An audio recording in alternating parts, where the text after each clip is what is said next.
Welcome to the Effortless English Show with the world's #1 English teacher, AJ Hoge, where AJ's more than 40 million students worldwide finally learn English once and for all, without the boring textbooks, classrooms, and grammar drills. Here's AJ with a quick piece to help you learn to speak fluent English effortlessly. Hi, I'm AJ Hoge, the author of Effortless English. Learn to speak English like a native. Join and commit to my VIP program to speak English powerfully, speak English fluently, think in English. You've got to commit, you've got to train daily with your English, weekly, monthly, and yes, even yearly, annually. That's how you achieve the highest levels, the greatest results. Now, it's enjoyable training. You can enjoy your training. You should enjoy that training every day, every week, every month, and every year. So commit to the VIP program and enjoy it. Enjoy those lessons every day. Join and commit today at effortlessenglishclub.com. effortlessenglishclub.com. Join and commit to my VIP program. Or if you like, add one of the other courses at effortlessenglishclub.com.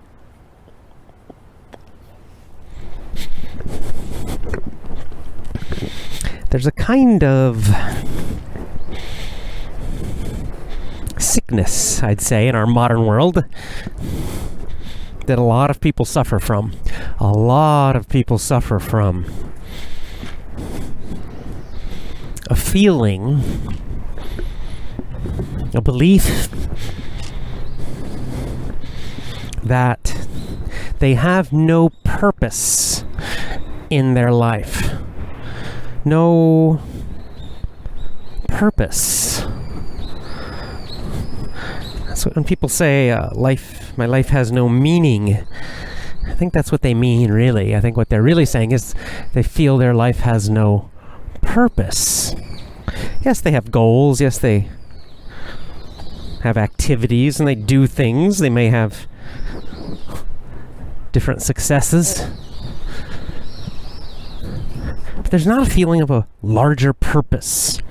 And a lot of people struggle with this. I know they struggle with this because I get this comment and this question on my Gab and my Twitter, AJ Hoge.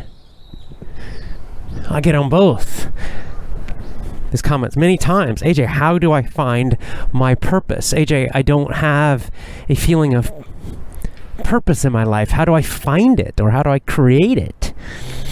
How do I decide what my purpose is? It's a big question in life. I think it's a question, just based on reading older books. And, of course, living now, I think it's an issue and a problem that is much worse now. Now, this is a question that men and women have asked themselves for thousands and thousands of years, of course.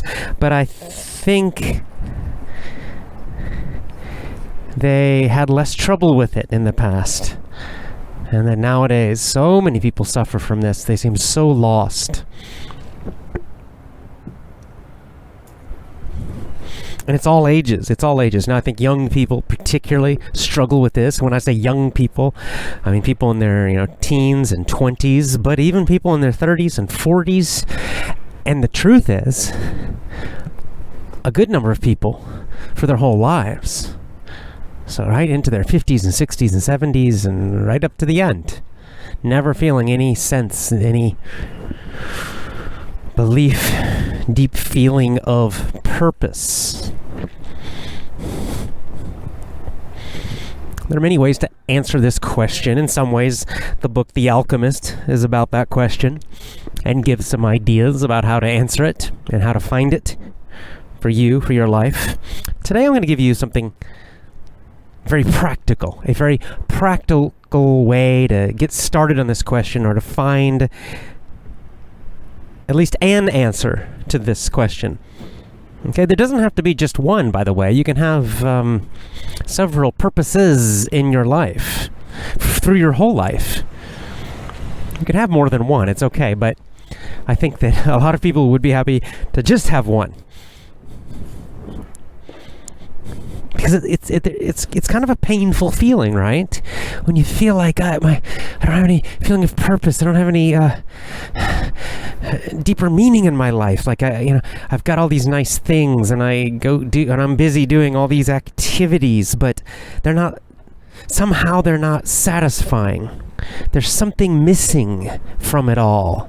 We have all these cool toys and technologies and cell phones and video games and television shows and movies and clothes and all kinds of things. In terms of the material world, things, we have a huge abundance, a huge amount, clearly more than any time in human history that we know.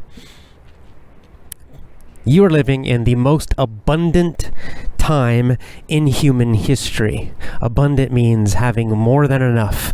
More than enough. No humans ever had more than you and I have right now. Not even kings, not even emperors, the great Roman emperors who ruled the Mediterranean, who had such incredible power and wealth. You've got more than them.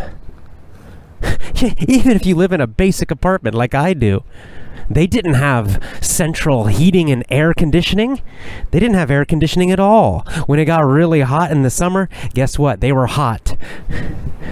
They could try to go up into the mountains where it was cooler. They could, pay somebody to wave a fan at them, but still not as nice, not as comfortable and convenient as electricity.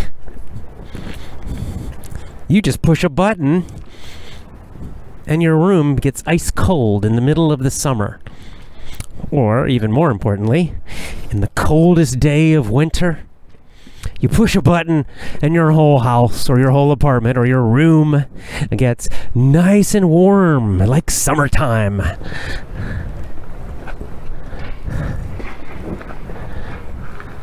Those powerful, super rich kings and emperors, they couldn't just get on a plane and fly across the country thousands of miles or across huge oceans all around the world. You can.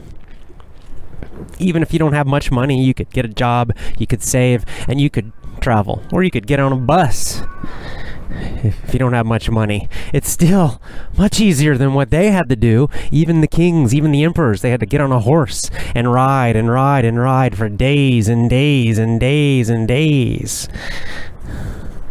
And they still could never go as far as you can. Lights.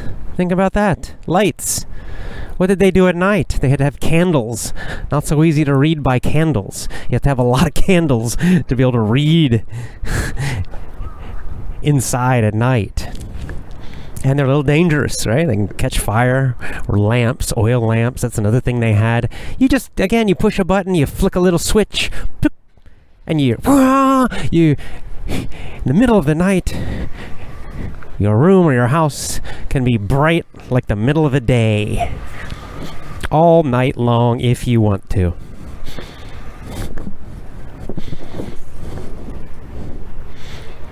It's really amazing. Food. Except for a few spots on the earth right now where there's usually some kind of war or extreme corruption. But for most of the earth, nobody's starving to death. Nobody's dying of starvation. Nobody is starving to death. Large groups of people are not freezing to death. That happened thousands of years ago, and it was a lot more common. If you get sick, let's say even worse, what if you have an injury and you break your arm? Well, now you go to the emergency room or a doctor, and they'll x-ray it and they'll fix it right up. And it's not fun to get a broken arm, I'm sure, but you're not going to die from it probably. And it's actually pretty easily fixed now. Think about 500 years ago or 1,000 years ago. It was a lot more serious, a lot more scary, a lot more dangerous.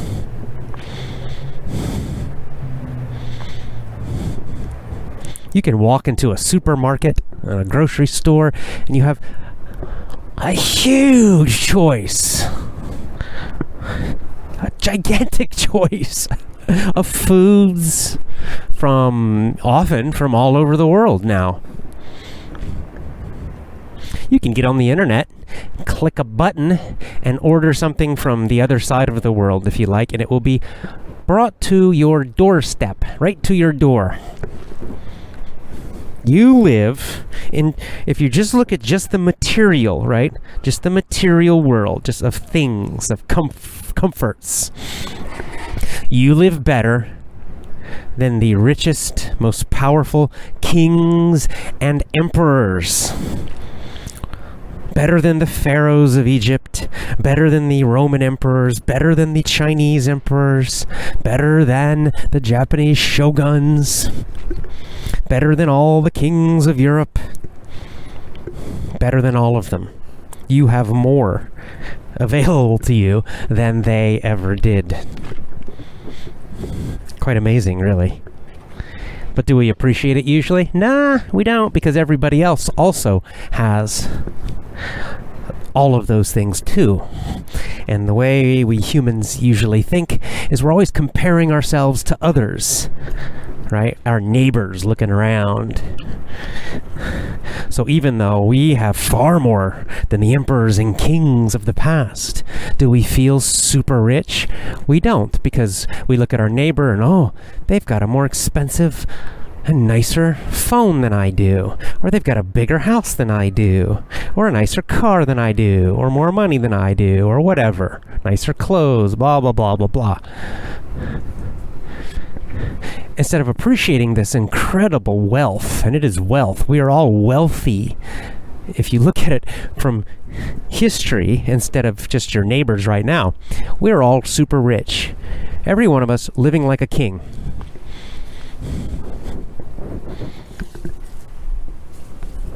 But this is the problem, in a way. The problem with material things, material pleasures, material comforts.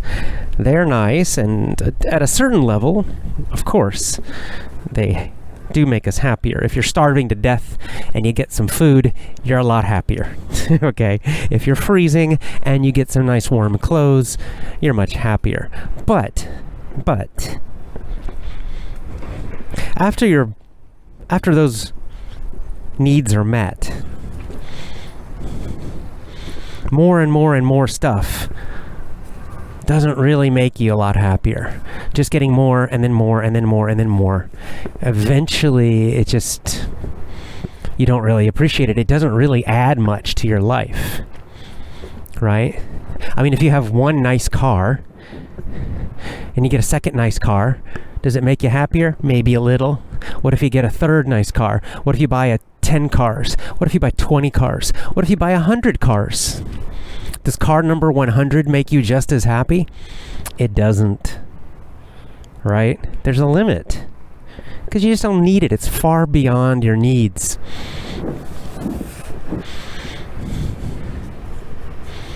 That's why we have this dissatisfaction, even though we live like kings and emperors.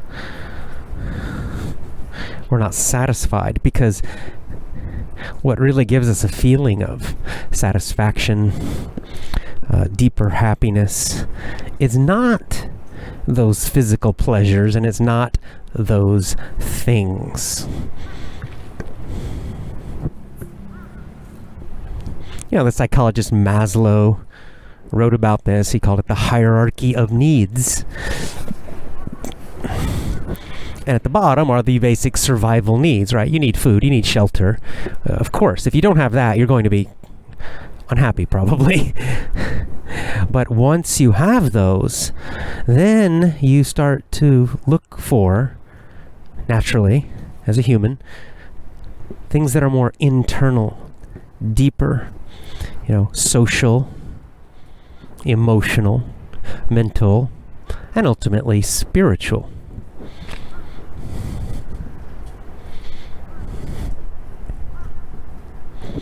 And that's why this sense is the idea of a feeling and a belief kind of together.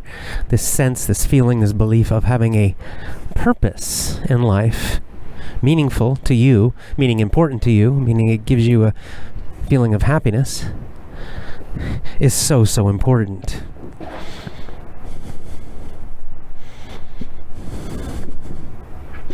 And no amount of money or things or success or pleasures, physical pleasures, none of that can replace that sense of purpose. And without that sense of purpose, all those things become less and less and less satisfying. So how do you get it? Let's talk practical, very practical. First I want to talk about a mistake, I think. When a lot of people, especially younger people, but people in general, when they start thinking about this, purpose, what's my purpose? And they start looking for a purpose, or maybe they start trying to, create a purpose for themselves. A big mistake people make is they start with something abstract. They're looking for something abstract. Abstract means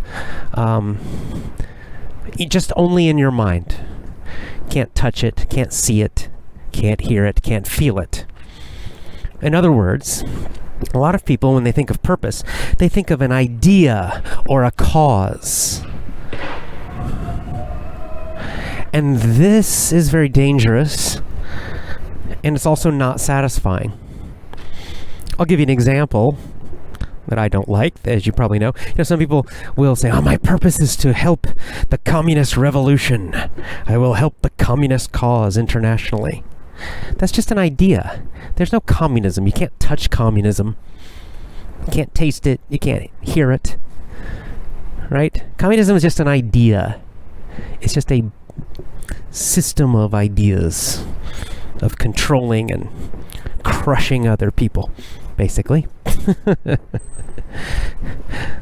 Some people get all crazy about it and turn it into a religion, but they're miserable people. When you meet them, they're such unhappy, mean, terrible people. Horrible people, because their whole cause, their whole purpose is to control other people. They want total control over others. This is their idea. They think if they can finally achieve total control over everybody else, over all of society, over everything and everyone, then finally they, individually, can be happy. That's just insanity.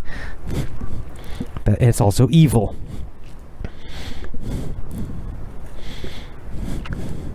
Other people look to other ideas or philosophies or things like that. Some philosophies, some ideas are quite positive and good and all of that, but they share the same problem of being abstract, and again, they're not so satisfying by themselves. Alone, they're not so satisfying.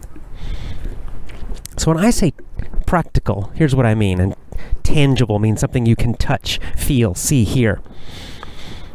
When you start looking for purpose, your first purpose, well, first of all, purpose means to go beyond yourself. Something bigger than just you. We live in what's called, what I would call a narcissistic age, meaning a very selfish age, time in history. We have all this stuff and things and money and wealth. And what do? We just focus on ourselves only, selfish. Give me more, me. There's the famous generation that grew up, kind of were teenagers in the 60s, my parents' generation. They're called the me generation, M-E, the me generation, because they were so selfish, so focused on themselves and just pleasure and having fun and all this stuff. Not every one of them, of course, but that was their nickname, at least in America. They're called the me generation because they're kind of narcissistic, very selfish. Well, sadly, very sadly, every generation after them is even more selfish and even more narcissistic. My generation, when I look around at those in my generation, around my age, they're even more focused on themselves. And then the generation after mine, they're called the millennials, even more. In fact, they're completely and totally narcissistic, selfish, small little people, a lot of them in America. So it's just gotten worse and worse. And are they happier, though? Did it make them happier? Or was my parents' generation happier than my grandparents' generation? Definitely not. Absolutely not. In general, again, I'm not talking about specific people, but in general, my grandparents' generation was much happier. I'm just speaking from direct experience. The people I knew from their generation, including my own grandparents, they were just generally happier, better people. So it's a kind of sickness, this selfishness, and this is where the lack of purpose, because as an individual, you're very limited, as am I, and just focusing on yourself all the time, me, oh, my problems, oh, my goals, oh, me, it makes you small, and it does not make you happy. And so the first step, the most important thing with purpose is you've got to go beyond yourself. You've got to serve something bigger. You've got to work for something bigger than just you. And this is where I come to my advice now. Instead of choosing an idea or a philosophy, which is just words, in the end, those are just words. Your purpose needs to be people, other people, real people. That's where you start with your purpose. To serve and contribute to and help other real people, specific people. Specific people. This is also important. Another mistake people make when they're thinking about purpose or trying to choose a purpose is they'll choose an abstract idea of people. I will help the homeless, for example. Well, who the hell are the homeless? The homeless, that's not a specific person. That's just that's just a label. That's just a name. I used to be a social worker. I worked with a lot of homeless people, and I can tell you, well, a lot of them were terrible people, horrible people, drug addicts, perverts, just horrible. And some were not. Okay, but you see, I always hated it when people say the homeless. How can we help the homeless? Well, which ones? Right? Which ones are you going to help? Because some of them can't be helped, and many of them don't want to be helped. So this idea of just a label of some group of people, I will help the poor, I will help the homeless, I will help the sick. Again, you're just avoiding a real purpose. It's still it's just an idea, it's just words. When you choose a purpose, you choose very specific people. People you can name. You have to be able to name them. You have to be able to shake their hand, look them in the eye, talk to them, and say their name. Now that's more difficult, and that's why people avoid it. Because real people are harder to deal with, okay? Real people have their own ideas. Real people will disagree with you sometimes. Real people will have problems. With real people, you have to communicate. Sometimes you have to negotiate. That's why it's so much easier just to say, oh, I'm going to help the homeless. I'm going to help the poor. Because those aren't real people. So you can sound good. You can pretend like you're so noble and wonderful and you've got such a great purpose, but not really. You're just avoiding helping actual real people. So this is where I suggest you start. You've got to pick a group of people that you will serve and help and contribute to. And that will be your first purpose. You may have other purposes in life, but this is very important. Some group of people beyond yourself. It makes you less selfish. Now, which group should you choose? Well, the best group, the traditional group, the group that people have chosen all through history, family. Family first. Family, family, family. Now, this is why I think that historically, if you look back, that people had less problem with this question of purpose. Because they just grew up automatically. They knew that, contributing to their family was their purpose. They knew they were part of a family their whole life. They knew that they had to work to help the family, to contribute to the family. And when a family member was struggling, they would come and help them. And if they had a problem, then the other family would help, right? Everybody helping everyone else. Family. Some people don't like to hear that. Oh, family, I don't get along with my family. Well, see, there's the problem. Because family, they are real people. They have their own ideas. They're different than you. Each one of them is probably going to be different than you. Dealing with real people is more difficult. But that's also good because it forces you to sacrifice. It forces you to give. It forces you to compromise. Sometimes you get what you want, and sometimes you don't. It forces you to think about what other people need and what other people want. Specific people, your family members. And sometimes you do things just because it's good for the whole family, even though it's not what you prefer. It's not what makes you the happiest or satisfies you the most in the short term. Now, which family? I think the easiest one is your spouse, your husband or wife, and your children. That's a natural one, right? That's a great purpose. A lot of parents, a lot of people get a great feeling of purpose, a very, very powerful and deep purpose when they have children. Because now, for sure, they have a purpose to protect those children, to raise those children, to teach those children.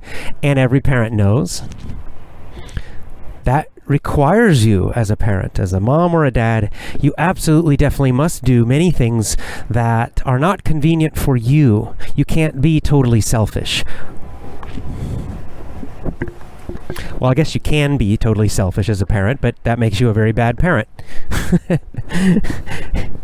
But good parents, most parents, I'd say, even ones that are not great, most recognize that they must sacrifice, that they must contribute to their children, and sometimes that's not easy, and sometimes it's not fun, and sometimes that means you can't do things you want to do.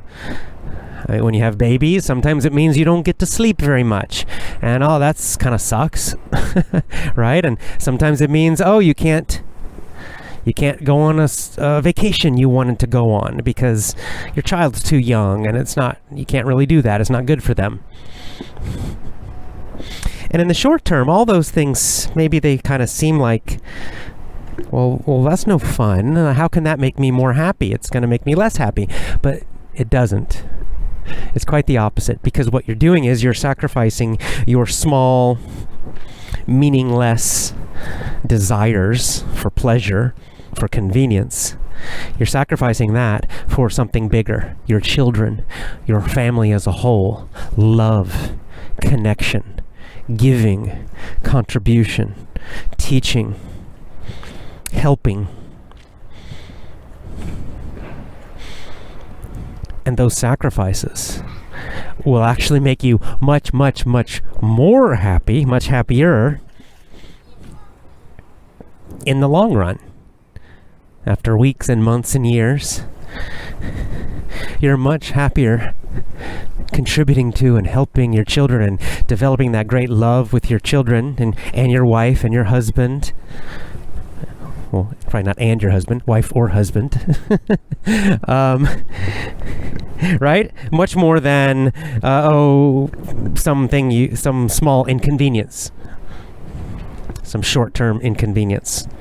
So that's a great one to start with, and a lot of people do. Your marriage and your children. That's a really great one. What if you're not married yet? What if you don't have kids yet? Well, that's okay. Well, you can also focus. You can focus on your own parents if they're still alive. As a child, you can serve them. I'm having to do this myself. Having to do, but I am doing this myself. Is one thing as your parents get older, as you get older, and your parents get older, you start to realize that they're getting older and they're not going to be around forever.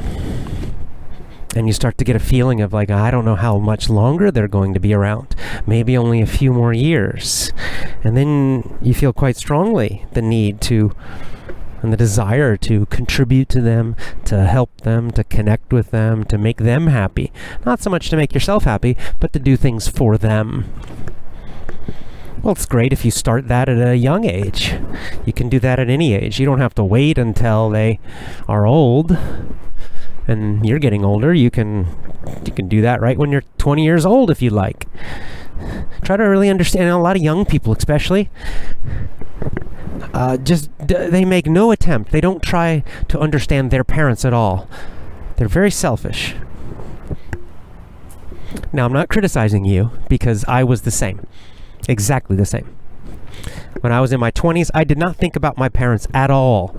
I only cared about myself. Me. My parents don't understand me. Why don't they understand me? And I was just complaining about that. But of course, I never tried at all to understand them. I never tried to think about them. I never asked them questions. I never tried to understand their lives. What did they want from life? What was their life like before me? What were their hopes and dreams and goals? What would make them happy? Why are they worried about me? Why do they want me to do certain things? I didn't try to do any of that. I could have, though. And it would have been a very good thing to do. I should have done that, but I didn't. So I'm sharing the advice with you now. If you're young, instead of just complaining about your parents all the time because they don't understand you, you know what? Remember this book we're about to do.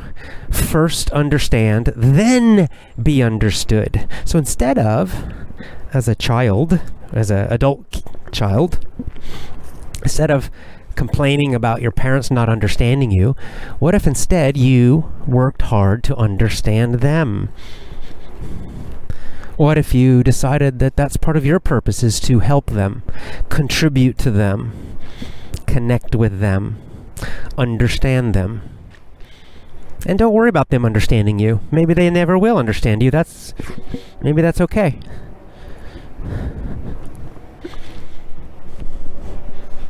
And you can do the same, by the way, with brothers and sisters. Your own brother or brothers, or your own sister or sisters. Same idea. Sometimes you have a brother or sister you're very close to, which is wonderful, but sometimes you have one that you're not, and then you have to sacrifice. You have to work hard. It's part of your purpose, because the family is part of your purpose, and so you actually have to work hard to understand that other brother or sister.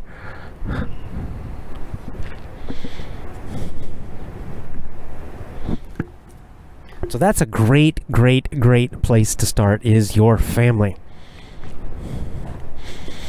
And it's great because it's real. These are real people, okay? It's not just some idea. It's not just a word, family. No, they're real people. You know them. You grew up with them. You talk to them. You see them, all right? They're real people. That gives you a real feeling of purpose instead of just some idea.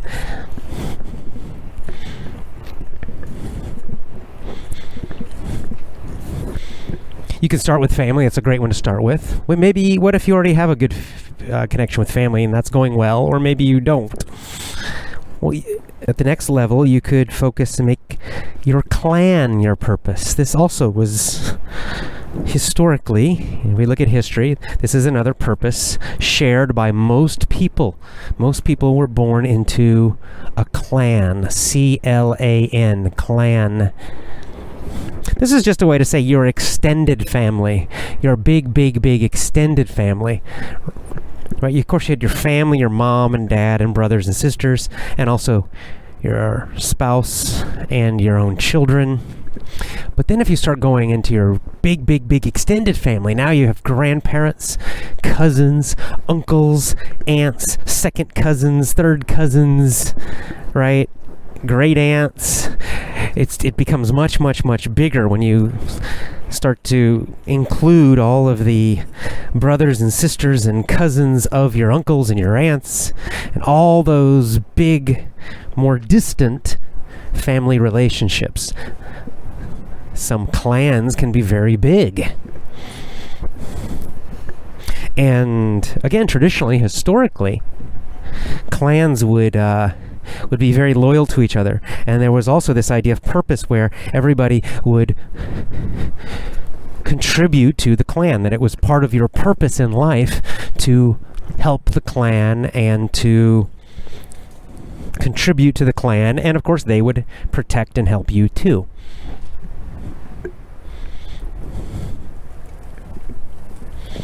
Now this one might be a little more difficult in our modern world because our terrible modern world causes extended families to lose their connections. This will be a more difficult one, but you can still do it.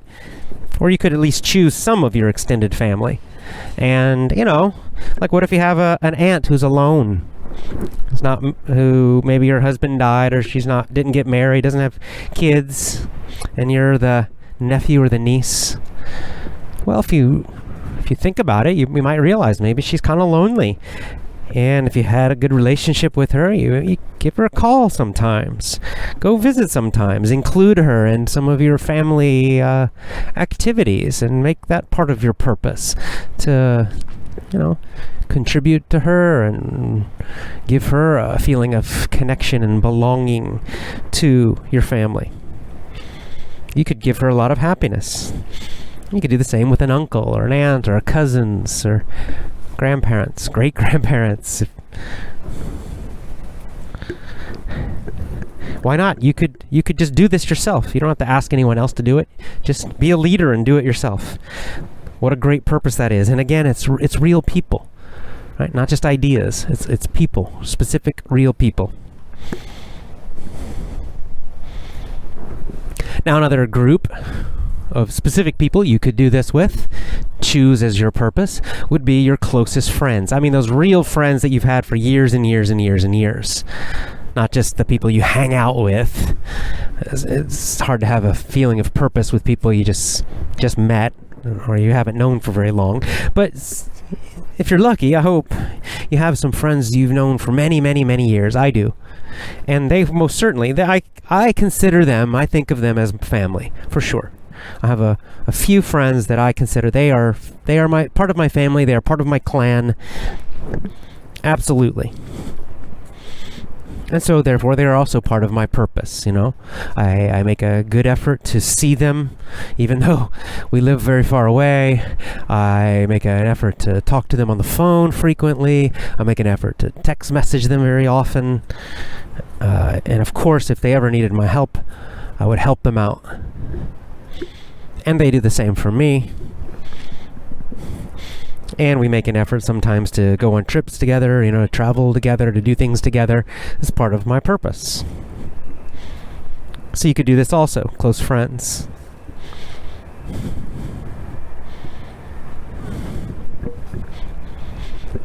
I'd say start with one of those or a couple of those. That's a great, great, great place to start. And maybe you already have this. You might already have a family and you are already, doing a good job as a mom or a dad, for example. But maybe you could just start changing your mindset about it. Sometimes you just need to change your mindset. And to realize that, it's not just my family. This is not just something I have to do. It's not just, this is just my family and I'm just doing, raising my kids every day and seeing my wife. This is part of my purpose in life. I'm serving them and leading them at the same time. I'm contributing them. I'm not just going to do this as my duty or my job. I'm going to do it like an artisan. Our last topic, right? I'm going to do it artfully. I'm going to do it beautifully. Right? You can be a mom or a dad You can be a very good mom or dad who cares and does all the right things. But then you can do something even a little more, where you add that grace, that art, that beauty, that something extra, that something special. I don't know what it is, because it would be different for each of us. But you search for it, and you think about it, and you make your family into something much deeper. A much more meaningful, deep purpose, a spiritual purpose.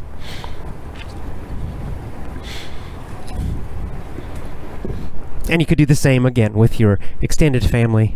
You could do the same with close friends. A very good place to start with one or several of those.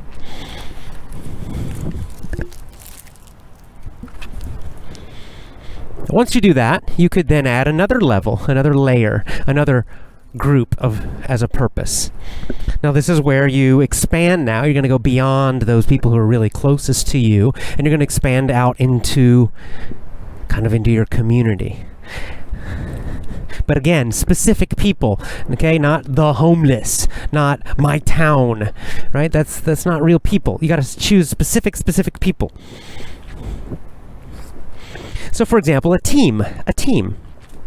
If you're an entrepreneur, this is an easy one. If you're an entrepreneur, if you start a business, in many ways, your workers, the people you hire, right, your employees, they're your team, and you can make that part of your purpose too, where they're not just employees, right? That you're not just selling stuff or making stuff. Yes, you're doing that, and you're doing your best job you can, but you're also providing employment, right? You're providing a job and a livelihood to one or more people. And that's part of your purpose too, and that's a very, very positive and important purpose. And again, you could change your mindset about that and realize that this is deeply meaningful, that you are contributing to these people. They're helping you as employees, they're helping to run your business, but you are also contributing to them. And again, change your mindset and do it as an artisan with beauty and grace. You can do this, again, as an entrepreneur. You can do this with your customers or your clients, whatever you want to call them. Now, I absolutely feel this with Effortless English, right? I'm not just trying to sell you a bunch of English lessons and that's all, and it's just numbers. I think you can probably feel that it's much more than that for me. This is a purpose for me, to help specific people. This is why on social media I like to connect with you. This is why when I travel I like to meet you face to face as a real person, right? Because I don't want to just have the idea I'm going to help students. That's not a real person. That's just an idea. Again, it's just a word. But Max and Medi and Carol and right, I can name several names. It'd take me a long time to name them all the Effortless English members that I know and have met online and in person. And that has become my purpose, to try to bring you some happiness, to try to bring you closer to your goal of speaking powerfully. But much more than that. That's why I talk about so many other topics and not just English. That's why I'm not only talking about nouns and verbs and things, because I don't know, for me that's it's not so powerful. I think I can be more helpful. I think I can contribute more than that to you, and that's what I try to do. That gives me a great feeling of meaning and purpose.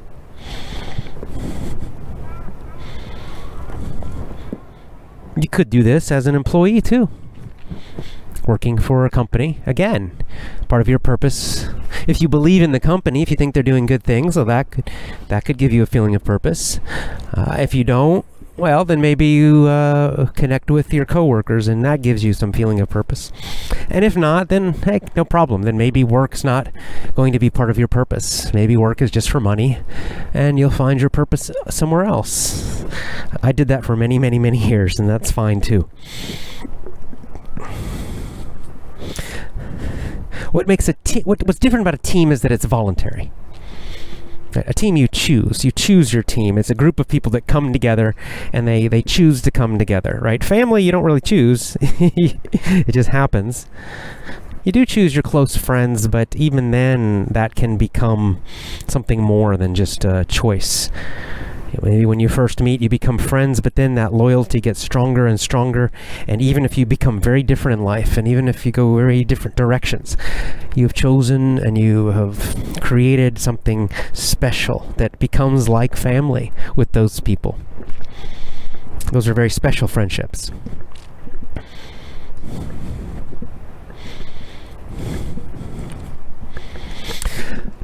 So the general idea is, in starting to find this feeling of purpose in your life, is to build your purpose around specific people, other people, okay? Point number 1 is you must go beyond just yourself. I think this is the biggest mistake people make when they're looking for purpose. What do I? They use the word I too much. Yes, hopefully in life you'll find some things that are personally very meaningful and satisfying to you. Maybe just to you only, that you just do by yourself. I mean, for me, that's, for example, meditation, and some things related to that. That's mostly me. I do that alone. And that's fine too. But when you're starting out, the big thing is to go beyond yourself. You've got to also have a purpose that is beyond you, and that means specific other people. Specific other people. Specific other people. Choose who they are and decide to contribute to them. Decide that at least part of your purpose is to be helpful to them, to care about them, to understand them, to contribute to their well-being and happiness in some way. Start there. So instead of asking the question, what is my purpose? Ask the question, who?